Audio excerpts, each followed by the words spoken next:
Welcome to the Paradigm Shift on 4ZZZ 102.1, where we challenge the assumptions of our current society to resist oppression and investigate alternative ways of living, for a world based on justice, solidarity and sustainability.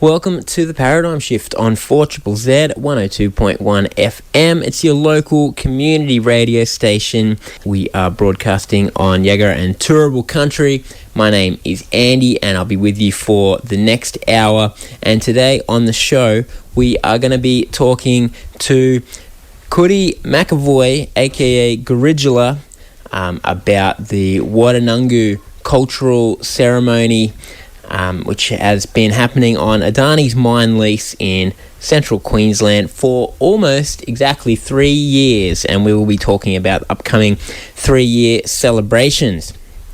If you are a long-time Paradigm Shift listener, then you would know that I've been checking in with Waddananggu frequently over the last 3 years. In fact, the very first week it was set up, we did cover it here on the Paradigm Shift. I was there on the spot, in fact, in central Queensland. And going back long before that, we've been talking with the Waddananggu people about their struggle to protect their country up there from Adani's mega mine as was proposed originally. It's just a big mine now, but still it is having effects on some of their sacred cultural sites like the Gurridyula Springs, as we'll hear. But it's been an incredible long struggle, and community radio has been along with them the whole way. I think 2015 I first interviewed Waddananggu people about this issue, and it's been frequent since then, and it's one of the reasons that community radio is so important. And so let's get into it. This interview comes in two parts, actually. One of them I recorded when I was up at Waddananggu a couple of months ago. I was stopping in there and had a bit of a yarn about what's been happening there. And the second part, which we'll hear later on, I did this morning to talk about the upcoming 3-year celebrations.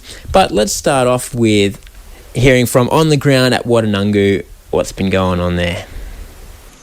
Waramuli, Ajunari, Gurridyula, Ngaya Wadawidi, Ngaya Yam Banane, Wangan Yagalingu,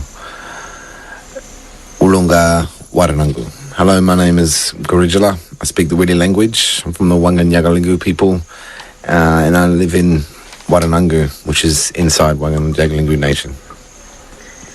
So, Waddananggu has been going for a couple of years now, this place where you are living, and it's certainly not a normal residence. Do you want to give us first a bit of a introduction of what Waddananggu is and how it came about? Yeah, so Waddananggu means the talking. Wada means talk. The na suffix makes it talking, so it's wada na, talking. And then the ungu on the end makes it the. So when you say Waddananggu together, then it's the talking. So it's a ceremony that we set up on the 26th of August 2021. And so we set up a fire on top of this flood levee, and it's right next to the airport of where the Adani Brothers Carmichael mine site is. And we decided to just light a fire there and build a stone circle around it and create 3 rules.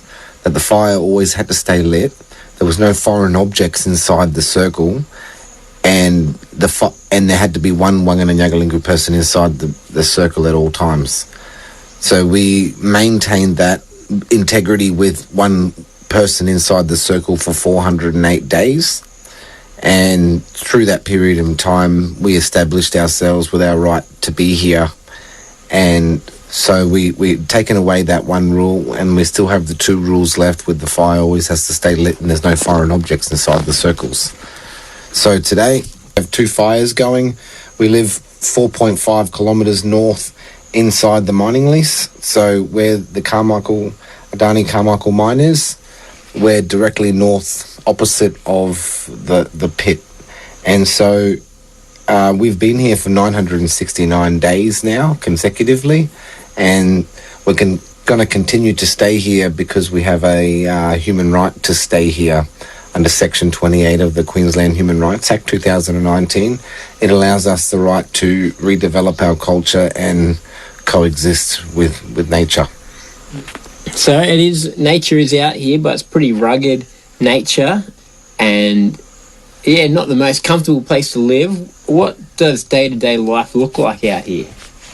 Well, usually during the mornings we'd get up and we'd go and feed the chickens and feed the dogs and make sure that the solar's working properly, and then I'd put some wood on the fire when I first wake up, and then do those tasks, and then I'd have to get into the car and drive out to the front camp, which is about 4.5 kilometres away, put some wood on that's been burning overnight, and then come back and do little odd jobs around the place, whether we're building a new kitchen or whether I'm making some music in the trailer.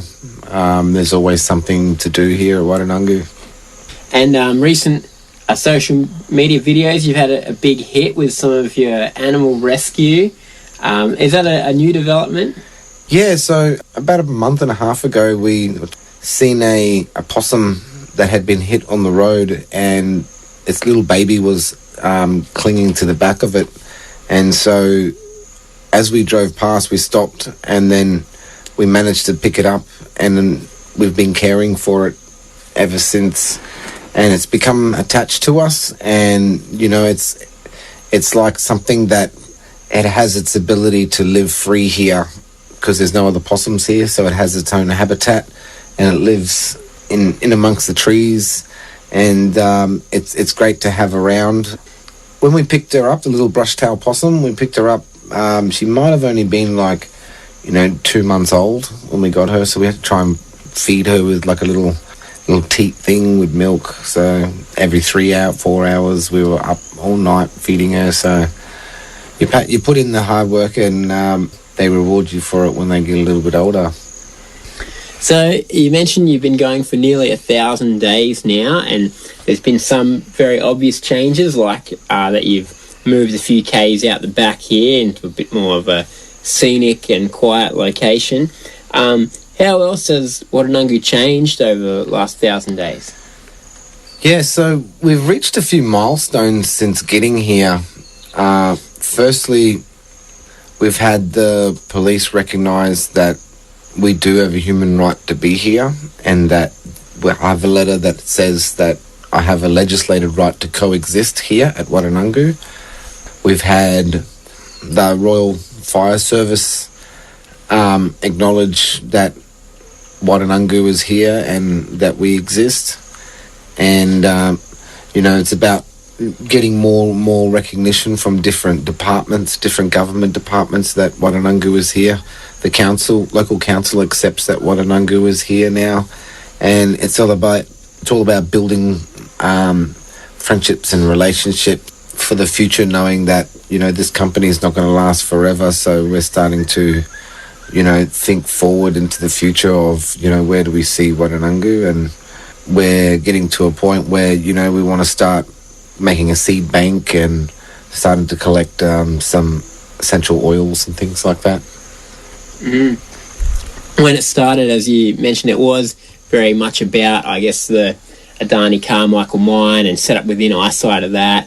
And it seems like, having moved out the back here and having gone on longer, it's become more of a thing about land rights and living on country than it has aimed specifically at that one mining company.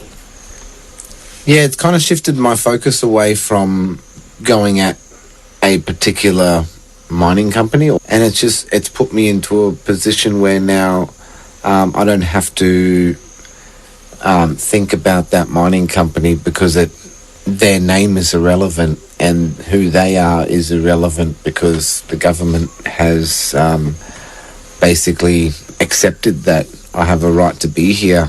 And so now that company is on its own, and we're only asking the government to not limit our rights in how we perform culture here. What about for you, this process of living on country? I mean, you didn't grow up here, you haven't lived most of your life up here. What's that experience been like for you of living here over the last 2.5 years? Well, I think it was the yearning for it because I've never had the opportunity to be back here. You know, our people haven't had the opportunity to come back home because we haven't been welcome to come back home. So when I did finally come back home, I came back home on my terms. And so the time that I have been spending here on country is absorbing nature and absorbing my surroundings on how things operate and how life works here. And so these are many things that, you know, you can't learn from just sitting in an office or, you know, sitting in a building or something like that. You know, some people could even just live in the countryside their whole life and not know anything about nature because the only time they spend out of their car is to fix a fence or something, and then they go back into the car and then into their house. Where here, we're always in nature. There's always trees around, there's always plants to look at, and you know, there's time to be able to reconnect back into country because sure, there's a lot of culture that is missing, but by being here, I'm able to redevelop it, and by redeveloping it is giving us our ability to be who we are again in this day and age, basically. Another thing that you've done over the last couple of years is really work on learning and sharing the Widi language, your traditional language. What's the importance of that, and what's it been like trying to revive that? Yeah, so in the first couple of years of just rebuilding it was quite hard because I didn't have any native speakers that were fluent, and so I had to try and reconstruct this basically by reading linguistics surveys, and so I forced myself to learn it so then I could teach other people how to learn it. Because the good thing about it is language is the vehicle for culture. So now that I've learnt the culture, I'm able to make new words based on the sounds of things, or we're able to make new stories about things using those words. It's about having that basis then to build a structure of who we are, basically. So Widi has been the foundational basis of where I launch from because it's the identity on who I am. So it gives me strength in being who I am when I am speaking my language, especially to a government official. So it quickly reminds them that there was another language here before English. So it kind of puts it on a different perspective for the police. So, and it's also great to have it because, you know, these are the words that these trees, these animals have heard for thousands and thousands of years, and they're the words that we try to teach everybody here to be able to adopt that language in. It's a language that anybody can learn, and it's a pretty simple language, and it's something that'll, you know, bring people together. Well, you've got a couple of things that you were talking to government officials and court officials and media and stuff about. We'll get on to talking about Gurridyula Springs in a second, but I guess the other thing is you've had a lot of haters being up here. You've got a lot of support, a lot of people pitching in with money and support to help keep you going, and a big social media following and things like that, but also a lot of criticism from the media. I guess, what's that been like, and how are you responding to that? Yeah, we've had a 8-month-long campaign against me from News Corp, from many other different media outlets that were the mouthpiece for Adani, basically. And so during this process, they've defamed me. And so my lawyers are currently in talks with News Corp and these other agencies about their liability for defamation. So this will hopefully then basically stop them from putting out any further negative media about me. And also with the Gurridyula case getting bigger, they can't put any negative media in about that. Yeah, so that does bring us to the Gurridyula case. For those people who have followed the Waddananggu struggle against Adani over the last decade or so, the Gurridyula Springs have been a central part of it, a very important site for your culture, and one that's quite vulnerable as well. And so you've got a case in the Land and Environment Court coming up? Yeah, so we got a case in the Supreme Court, and our experts that we have two professors, Matt Currell and Adrian Werner, and they've done a groundwater report, and they've found that Adani has contaminated the Gurridyula Springs and are lowering the water table. So Gurridyula Springs, if you don't know where they are, they're about probably 15 kilometres from where we are, 20 kilometres from where we are. They are ancient springs that have been pumping water since the dawn of time. The water that comes out of it is ancient water. It's never been touched by humans. And this place is a special meeting place for many, many of our tribes from around in central Queensland area. And so this has been the focal point of our fight to save Gurridyula since the start, because we knew that this type of contamination could more than likely happen. But Adani said in the land court that Gurridyula is more than likely not connected to the water tables where they are. But the results now from our water studies do show that it actually is connected, and it's actually shooting hydrocarbons out all around the mining lease area. So into Gurridyula and into surrounding areas and bores as well. And this is an ecological catastrophe that we have raised with the Department of Environment and Science and with the Environmental Minister, and they've both failed to act. And so now we're having to take the Department of Environmental Science for a judicial review to basically force them to do their job and put an environmental protection order on this mining company to stop them polluting Gurridyula Springs. Dunga means many and Bulla means water. So there's many different little aquifer systems there that make up Gurridyula. And so this fight has been going for 12 years, and this is right at the crux of it right now, because now we know that Gurridyula is being contaminated with hydrocarbons. It could possibly go down into the Great Artesian Basin now, and that's very worrisome for everybody's future generations now. And so we have to work as hard as we can. All right, well, that case is coming up soon. What else looking forward into the future? What does it look like for you and for Waddananggu? Yeah, so hopefully this court case that's coming up will, set a benchmark and prove to the government that they can't just ignore destruction of environment now, especially when we're trying to care for it, and it's a place that we find that is very sacred to us. Then the government has a fiduciary duty to take care of that place for us then. And this is going to be a novel case that we're running, and it's going to create and set the bar for proving real sovereignty over who we are through our identity.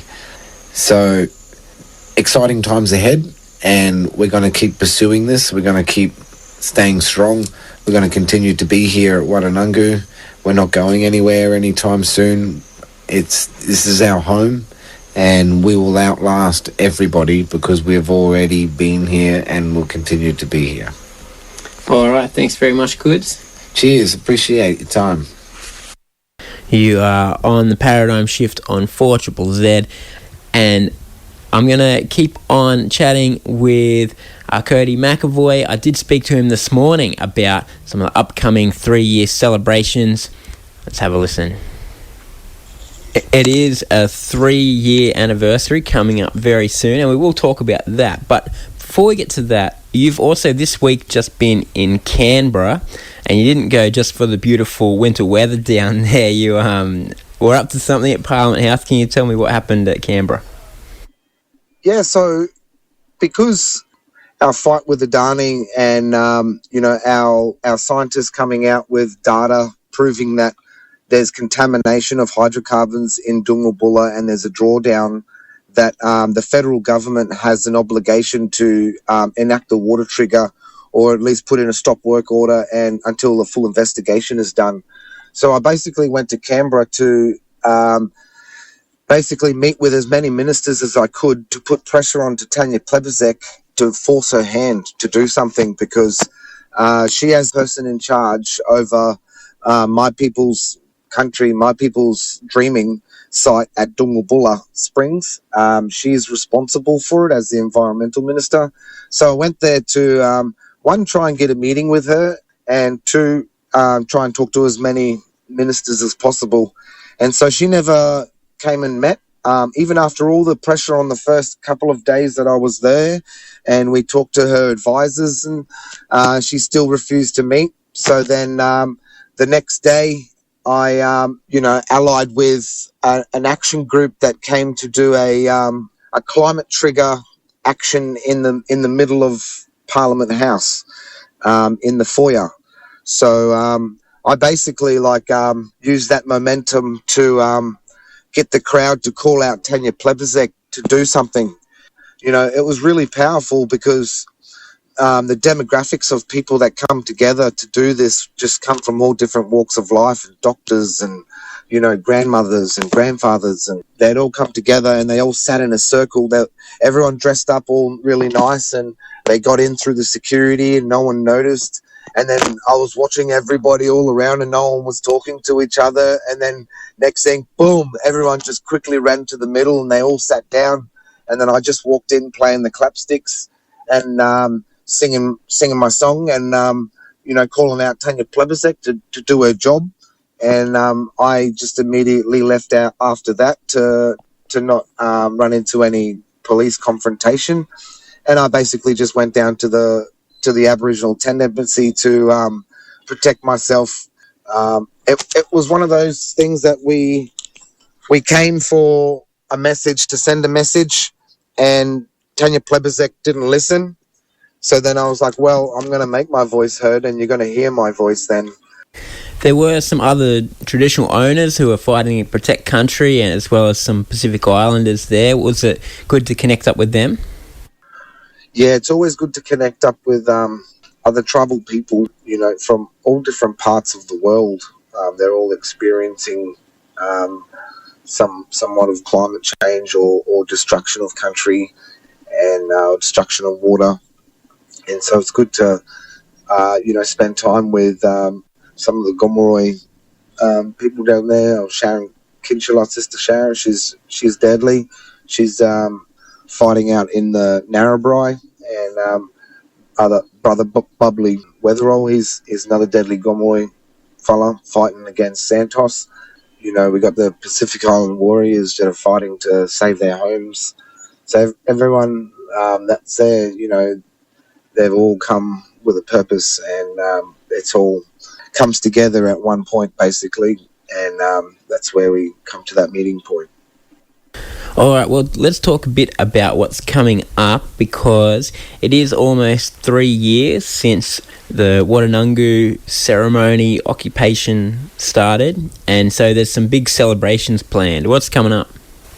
Yeah, so to celebrate the 3 years of reoccupation celebration on the Waddananggu / illegitimate Adani Brothers Carmichael mine, we're having a celebration called the Magaran. And the Magaran Magaran is Orion's belt. And in Orion's belt, there's 3 stars. So we're having 3 stars for 3 years, and we're going to have 3 events.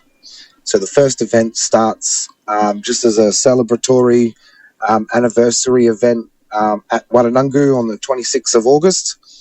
And then we'll do some small workshops there, some clapstick making workshops and some native foods workshops. And then from there, we'll be heading down to Maganjan, down in Brisbane, for the 1st of September. We're going to be trying to break the world record for the largest didgeridoo ensemble. And the record for the largest didgeridoo ensemble is held in the UK. And that record is 238 didgeridoo Yidaki players. So then I decided, well, as an event, how about we try and break that record? So I've called in a lot of the community to come and help out. And let's try and break this record and bring it home. I'm bringing down 2 men from the Northern Territory. They're from the sons of the great Jalu Gurridyula. He's the head lawman of the Yidaki and of the water. And so I'm bringing them down to sing their song and get the crowd to back their song, basically. And we just support them in their timing of the clapsticks and timing of the didgeridoo. So unfortunately, women aren't able to participate in the didgeridoo ensemble due to some tribes having sensitivity around those things. And so the clapstick ensemble is open to everybody, and that ensemble will be we're setting the bar. No one's set a record of how many clapsticks can we get in one place all playing at the same time. And then from that event, we'll be walking across the bridge over to Jagera Arts in Musgrave Park, and we'll be having the 3rd event, which is called the Wrap Up. And so we'll have some guest speakers. We're going to have some musicians. We got myself. I'll be singing my songs down there. We'll have Brother DK. We'll have Dancing Water. It's going to be very inspirational for people to come along to. There's going to be free barbecue and stuff like that back at Jagera Arts on the 3 o'clock. It starts. So we'll do our didgeridoo and clapstick ensemble in King George Square at 12 noon. Got to be there at 12 noon. And then by 2 o'clock, we should all be out of there and headed towards Jagera Hall. And obviously you're going to need a few participants for the world record breaking Yidaki playing. Is anybody welcome to come along and bring their own didge? Yeah, anyone's welcome. You don't have to play that great. You're welcome to bring your own didge. Like I said, it's the Yidaki event is only for males, but every male is invited to come along and participate in it. And the clapstick event is open for everybody. All right, thanks, Coeds. I appreciate you, Brother Andy, for getting the message out there. Cheers to 4ZZZ. It's community radio has been my one way of getting the message out there. And, hope everyone has a deadly day. Coedie McAvoy. Coeds as well. Gurridyula will be playing some music at the Waddananggu Magaran celebrations, the 3-year celebrations of the Waddananggu occupation, which we've been talking about today on the show, and there'll be some others as well. And of course, some amazing didgeridoo playing. You can be part of the attempt to break the world record for the most Yidaki players in one place. And that's happening at 12 noon at King George Square on the 1st of September. The concert celebration will kick off from 3 at Jagera Hall, as you heard in that interview. And it is a pleasure to bring you these stories from the front lines of people protecting country. I did mention that so few bigger media entities with their profit motives are telling these stories, but also I'm really honoured to be able to share the stories of the original people of this continent, what they're doing to protect country and to protect their culture and to live well and address some of the injustices and the systemic inequalities that are unfortunately too prevalent in this country. that is about all we have time for on the Paradigm Shift. See you next week.